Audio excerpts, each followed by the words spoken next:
application review, business review, investment, lifestyle,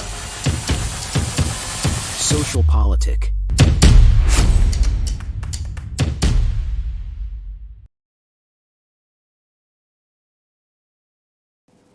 Halo Bapak Ibu, saudara-saudari sekalian, lovers and haters, salam cerdas Indonesiaku. Jumpa lagi kita pada kesempatan kali ini. Bagi Anda yang belum subscribe channel saya, silakan subscribe channel saya. Tekan loncengnya agar Anda dapat notifikasi setiap kali saya mengupload video-video saya. Oke, pada kesempatan kali ini saya akan membahas tentang pilpres ya, dan pileg ya, yang sebenarnya sudah selesai gitu. Tapi kok nggak selesai-selesai gitu. Jadi begini, di luar negeri ya, karena sistem pemilunya sudah sedemikian canggih, pemenang pilpres atau pileg juga lah kita bilang di sana, pileg kayaknya nggak ada ya di sana ya. Pilpres lah kita bilang deh ya. Itu sudah bisa diketahui 1 hari setelah pilpres itu. Nah, biasanya mereka itu yang kalah secara gentleman gitu ya, membuat pidato, ya bisa yang menang dulu yang buat pidato ya, menyatakan atau mendeklarasikan dia memenangkan pilpres. Kemudian diikuti oleh pihak yang kalah, atau kebalikannya bisa juga. Yang kalah biasanya bilang begini, bapak-bapak, ibu-ibu, para pendukung kami yang kami hormati dan kami cintai. Kami sudah berusaha keras dan Anda pun tahu kami sudah berusaha yang sebaik-baiknya. Tetapi ternyata pada hari ini, wah kira-kira begitu ya, pilihan seluruh rakyat bla bla bla lebih memilih kepada, disebutlah nama kompetitornya itu. Oleh karena itu, saya dengan ini menyatakan menerima kekalahan ini dan mengucapkan selamat kepada, disebut juga nama kompetitornya. Dan semoga di kemudian hari negara ini dapat lebih maju dipimpin oleh, disebut juga nama kompetitornya. Nah, kemudian selesai sudah. Enggak banyak cincong-cincong gitu ya. Oke, tetapi di negeri kita ini itu jauh panggang dari api. Dari setiap pilpres tuh hal seperti ini terjadi. Pilpres dan pileg yang sudah selesai itu tak kunjung selesai sampai akhirnya KPU memutuskan hasil akhirnya. Saya sudah sejak lama sebenarnya ya, tapi ya susah sih ya, sistem pemilu pilpres atau pileg di negara kita ini sebenarnya untuk membuat sebuah sistem yang dalam hitungan hari sudah bisa diumumkan itu gampang sebenarnya, ya. Panjang lah ya, saya nggak mau cerita lebih detail, misalnya dengan menggunakan IT gitu ya. Saya kasih bocoran sedikit dah, tapi ini biayanya mahal ya. Tapi peralatannya bisa dipakai berulang-ulang, atau kalau dia nggak mau beli, dia bisa sewa komputernya ya. Di setiap TPS disediakan komputer dengan touchscreen, ya, jadi nggak perlu cetak-cetak itu kartu suara yang ada sudah tercoblos atau apa. Mereka yang datang, mereka harus bawa EKTP-nya, ya. Kemudian dia daftar di situ. Nggak ada cerita ada tuh orang dari yang tinggal di KTP-nya di misalnya di Bandung, tapi lagi kerja di Jakarta, nggak usah urus dokumen anu-anu, nggak usah.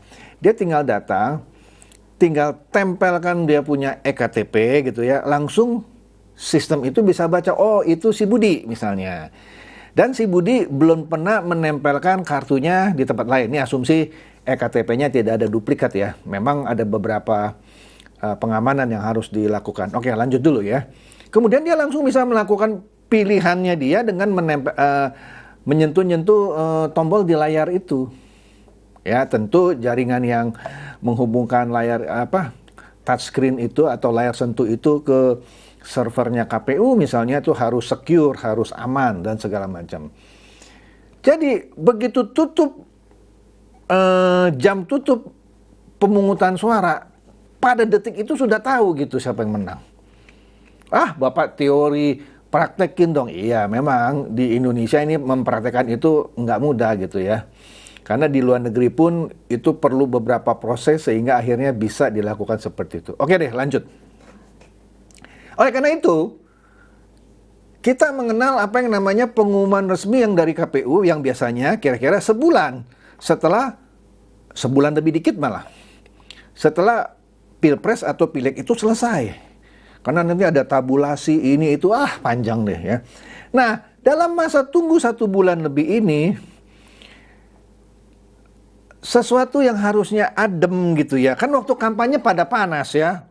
Gua punya yang paling jago. Oh enggak, paslon gua dong lebih pintar. Oh paslon gua dong lebih ganteng. Itu umum lah. Poin saya adalah setelah Pilpres selesai atau Pileg selesai juga berbarengan, ya sudah, tinggal tunggu hasilnya. Wah, jagoan kita kalah. Dia yang menang. Ya sudah, terima gitu.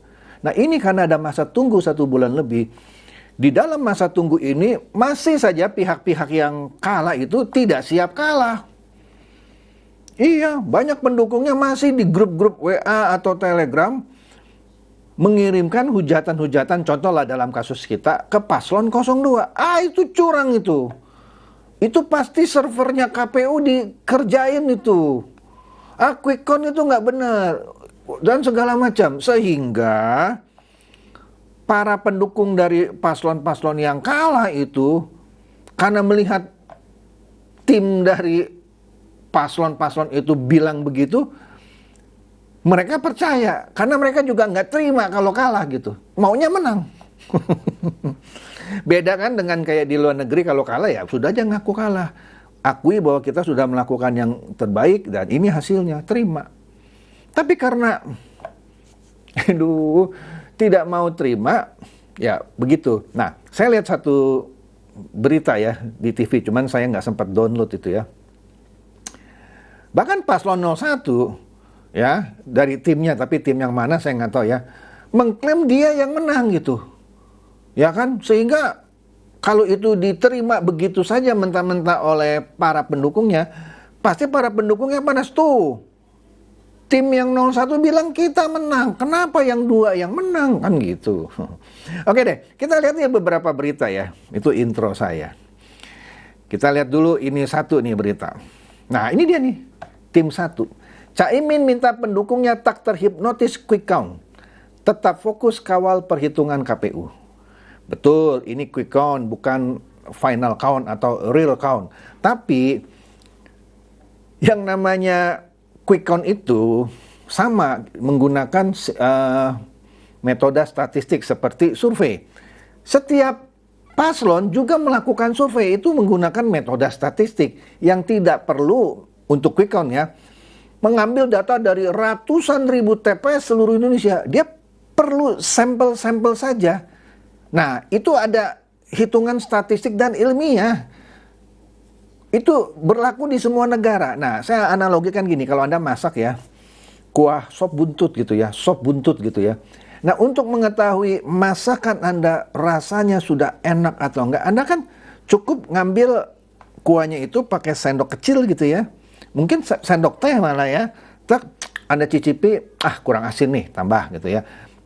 Kurang pedas nih misalnya gitu ya.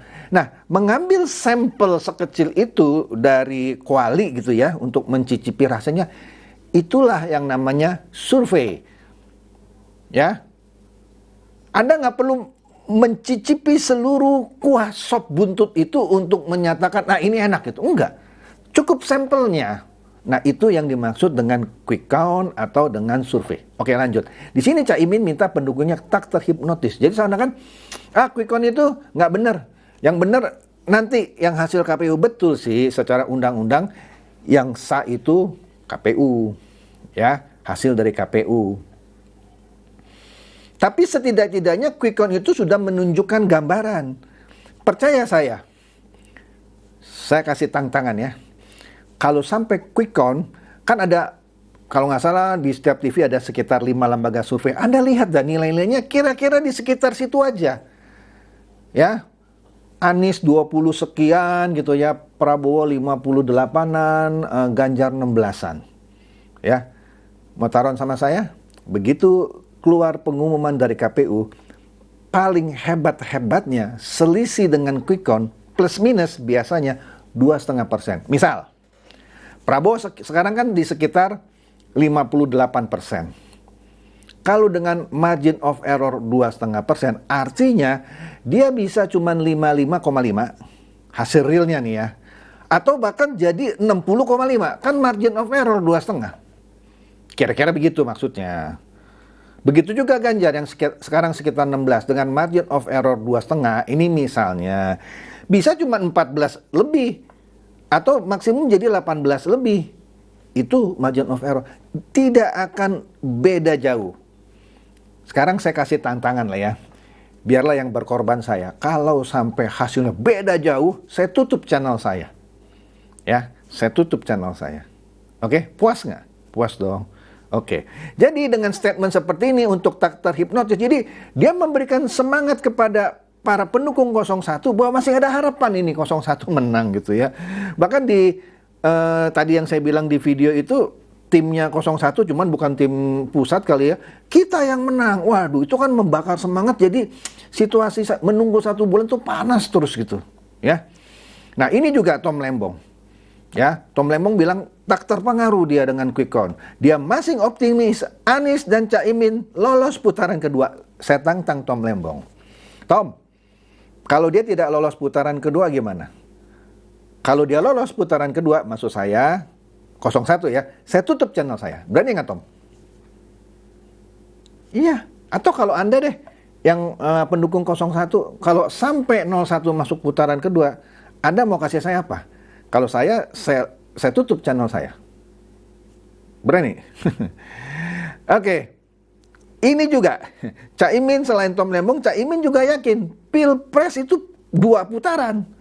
Meski quick count-nya itu condong ke Prabowo Gibran. Jadi intinya, dia masih mengharapkan 2 putaran di mana dia itu akan melawan Prabowo. Tentu saja Prabowo tetap sebagai menangnya, dia runner up-nya. Ya boleh aja, tapi dengan memberikan pernyataan seperti ini, itu membuat para pendukung 01 kalau nanti hasil akhir KPU ternyata tetap cuma 1 putaran, kan jadi chaos ya.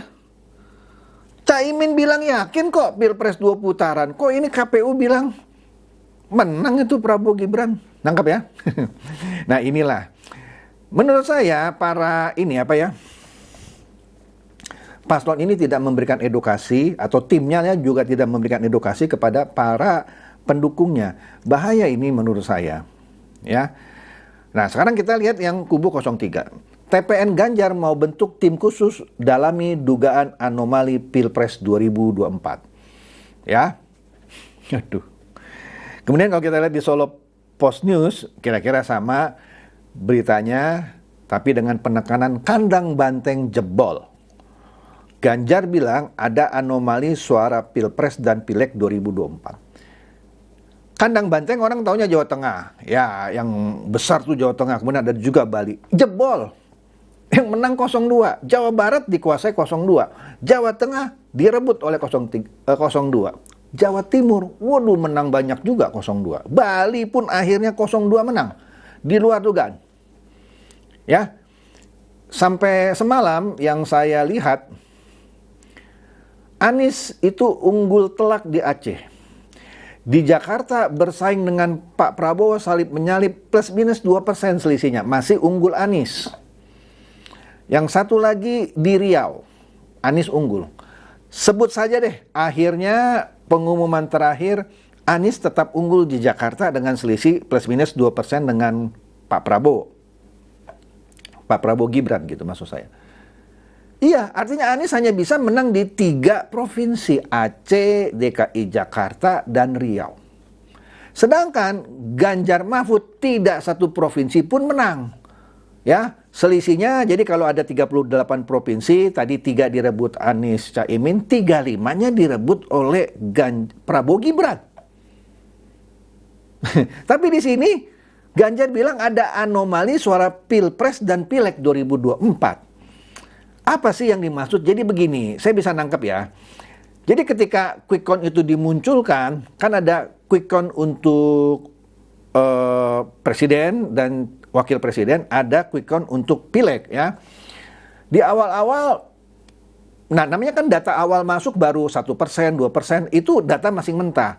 Tapi kalau sudah di 80%, bahkan sekarang sudah 90% mau mencapai 100, itu sudah tidak bakal berubah banyak. Tapi kalau baru masuk 1%, 5%, 10% masih bisa bergoyang-goyang. Nah, yang saya lihat pertama kali, memang pertama kali muncul PDIP dapat sekitar 20% quick count-nya. 20% lebih dikit deh. Kira-kira hampir sama dengan kemenangan PDIP di 5 tahun yang lalu. Oke, sehingga dia bisa mengajukan capres-cawapres tanpa berkoalisi sebenarnya. Kemudian dengan banyaknya masuk, lama-lama dia turun. Kalau sekarang Anda lihat, perolehan PDIP plus minus 16-17%. 16, kita bilang 17 dah. Ganjar sebagai pasangan presiden dan Mahfud MD sekitar 16-an. Tinggal selisih 1%. Nggak aneh menurut saya. Tapi ketika, mungkin maksudnya ketika dia dapat 20 di PDIP, ya, dia cuma dapat 16-an, 17-an, ada selisih sekitar 3%. Nggak masuk akal nih. Artinya apa? Maksudnya dia, yang pilih PDIP, partai PDIP dipilih lebih banyak, kok suara dia lebih kecil? Kalau saya bilang sih itu nggak anomali. Kenapa? Gini loh. Waktu itu kan ada video, ya. PDIP partaiku, Prabowo presidenku. PDIP partaiku, Prabowo presidenku. Jadi mungkin saja orang tetap setia pilih PDIP. Karena siapa? Mungkin saudaranya jadi caleg di Jawa Tengah, jadi caleg di Jawa Timur. Dia pilih PDIP untuk anggota DPR. Tapi presiden dia coblos Prabowo. Apa yang heran? Apa yang heran? Teman saya, kita kan terbuka nih, ya. Untuk untuk DPR dia pilih PSI. Tapi untuk DPRD karena saudaranya caleg di PKB, dia coblos itu nama saudaranya yang caleg PKB. Nggak heran, tapi dia pilih presidennya 02. Nah, kemudian P3, kan Anda sudah dengar kan gerakan masa P3 di akar rumput. Dia akan pilih partai P3, tapi dia tidak akan pilih Ganjar Mahfud, dia akan pilih Prabowo. Jadi, kalau kita lihat P3 kan dapat sekitar 3%. Ya, Perindo, Hanura itu, mohon maaf ya, abaikanlah. Kalau semua orang P3 milih partai P3 tapi presidennya pilih Prabowo, nggak heran Ganjar cuma dapat 16 meskipun PDIP sekitar 17-an lah sekarang kita bilang. P3 pun 3 sekian dan saya rasa tidak akan masuk parlemen. Apa yang heran gitu ya? Maksud saya begini loh. Kok ketika dibilang PDIP untuk pileknya 20% dia percaya? Ketika dia dapat 16 atau 17% untuk pilpres itu, dia nggak percaya. Yang besar dia percaya, yang kecil dia nggak percaya. Kalau nggak mau percaya, nggak percaya dua-duanya dong. Iya kan? Oke deh, dia percaya yang pileg itu yang 20%, yang ini. Itu pun nggak heran kok, karena ada orang yang coblos PDIP sebagai partai, tapi dia coblos Prabowo sebagai presiden. Kok gitu aja dibilang ini ya. Jadi Ganjar pernah bilang, Anda percaya saya cuma segitu? Iya deh. Oke ya, jadi itu yang menyebabkan mereka bilang itu anomali. Tapi menurut saya tidak anomali. Tapi oke deh, kan namanya dia curiga. Makanya di sini di CNN bilang TPN Ganjar mau bentuk tim khusus dalami dugaan anomali Pilpres 2024. Oke, duga boleh sih, orang boleh duga apa aja, tapi tidak boleh nuduh dong. Dia boleh duga, ini kayaknya anomali nih, ya udah yuk selidiki lah ya, dia akan bentuk tim khusus, monggo aja. Kemudian, kita kan pernah dengar ya, bukan dengar juga, ya ada video sebentar yang akan saya perlihatkan. Di beberapa media sosial kan viral itu ya, sebelum tanggal 14, bahwa di luar negeri, Ganjar Mahfud di sebagian besar lah, daerah-daerah di luar negeri, Hong Kong, Taiwan, Amerika, Ganjar Mahfud unggul. Ya. Tapi di suara yang masuk di website kawal pemilu, tetap Prabowo yang paling tinggi. Loh, jadi mana yang benar? Sebelumnya kan juga sudah saya bahas ya, bahwa KPU bilang hasil itu yang beredar itu nggak benar alias hoax.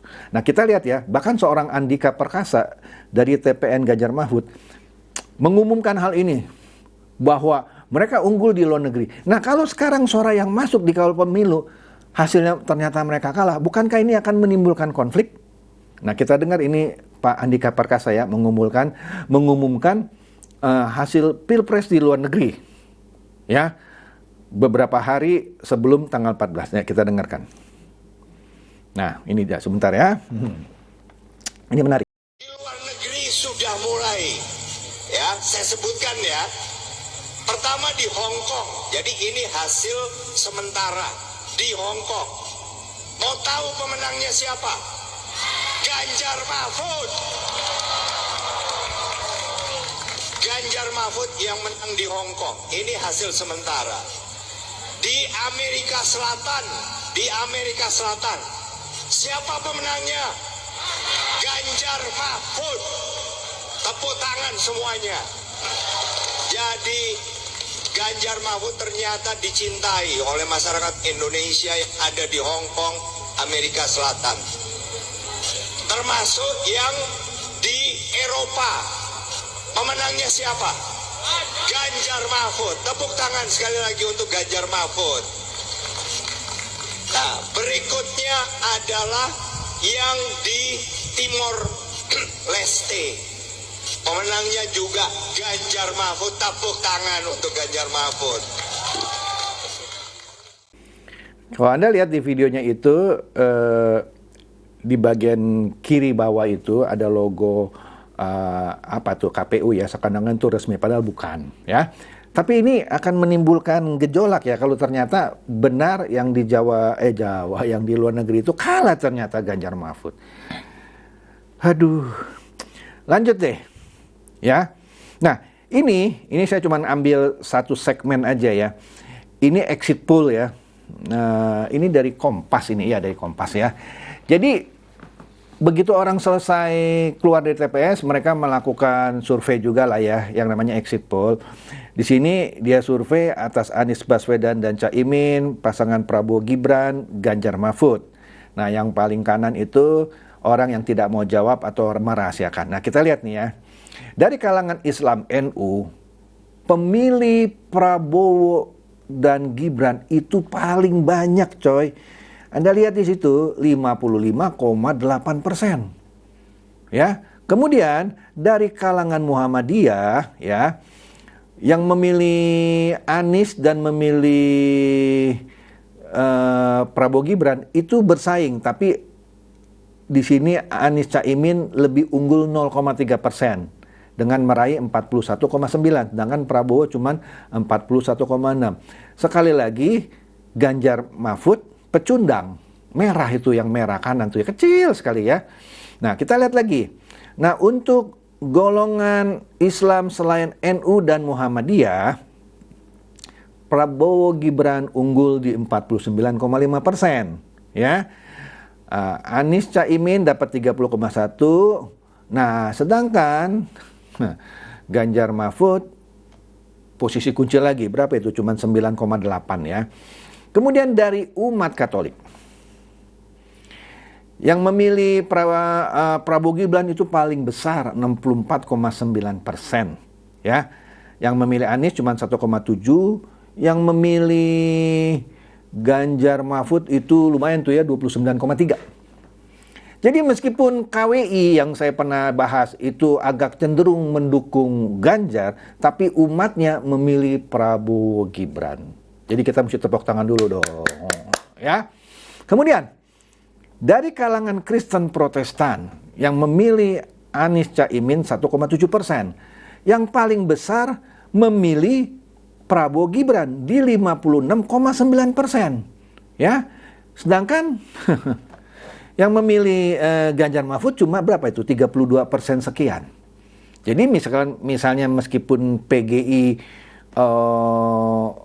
berpihak kepada 03, kalau di sini saya lihat mungkin gara-gara PGPI kali ya, mungkin yang memihak Prabowo Gibran.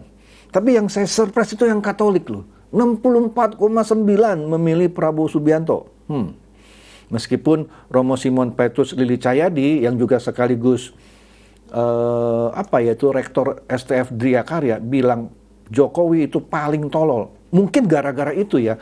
Jadi umat Katolik kesel sama romonya sendiri. Mungkin, kan saya cuma mengandai-andai.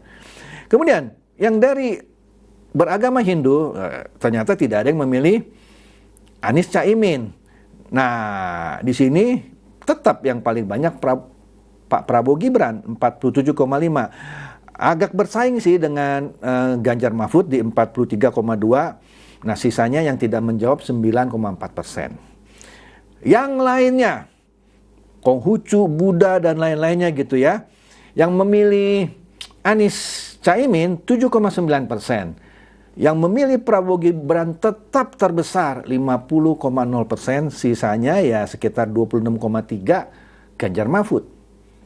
Bagi saya ini luar biasa, artinya dari kalangan umat beragama, Pak Prabowo Gibran ini tetap menang mutlak menjadi pilihan utama. Fakta loh, ini exit poll Kompas. Kalau Anda masih nggak percaya Kompas, itu udah keterlaluan gitu ya. Catatan lagi, yang menayangkan quick count itu adalah lembaga-lembaga survei yang dipakai oleh para paslon.